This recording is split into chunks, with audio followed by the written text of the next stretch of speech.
இப்போ அதுக்கு ஆப்போசிட்டில் இருக்கிறதுல ஹாஸ்பிட்டல் வச்சுக்கணும், அவங்க ஆப்போசிட்டில் இருந்தால் எமர்ஜென்சி வச்சுக்கணும்.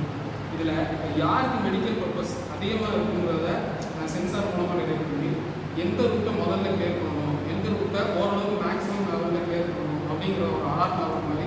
இப்போ எமர்ஜென்சி பேஷண்ட் அதிகமாக இருக்கிறவங்க ரெட் சிக்னல் மாதிரியும், கொஞ்சம் மீடியமாக இருக்கிறவங்க எல்லோ சிக்னல் மாதிரியும், ஓரளவுக்கு பரவாயில்ல ஃபஸ்ட் எய்ட் கொடுத்தா மட்டும் ஓரளவுக்கு தாக்கு பிடிக்க வைக்கலாம் அப்படிங்கிறவங்களுக்கு க்ரீன் சிக்னல். உதாரணத்துக்கு இப்போ டிராஃபிக் லைட்ஸை வச்சு கலர் வச்சுக்கணும்.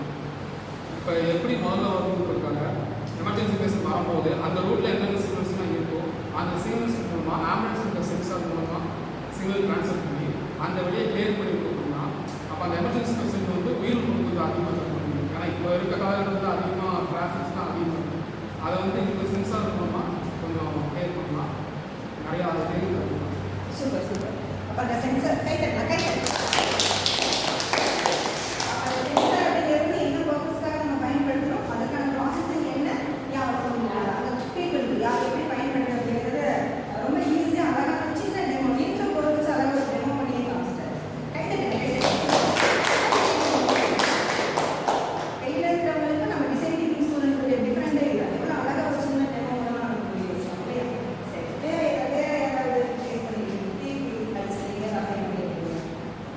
Social responsibility. Super.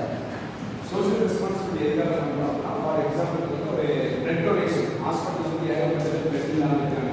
அவங்களுக்கு நம்ம என்ன பண்ணணும், நம்மளால வந்து உதவியை அவங்களுக்கு சரியான நேரத்தில் சரியான டைமில் நம்ம வந்து ஒரு ஹெல்ப் பண்ணோம்னா அவங்களுக்கு அந்த உயிர் வந்து அவங்களுக்கு சேவை சொல்லணும்னா இதுதான் தலைவலிக்காக எதாவது பண்ணணுமா அப்படின்னு கேட்பாங்க. அதை அப்படின்னு நினச்சிட்டு தான் இன்றைக்கு இந்த நிலைமையில யாராலையும் இருக்குது எல்லாத்துக்கும் கண்டிப்பாக ஒரு அவசர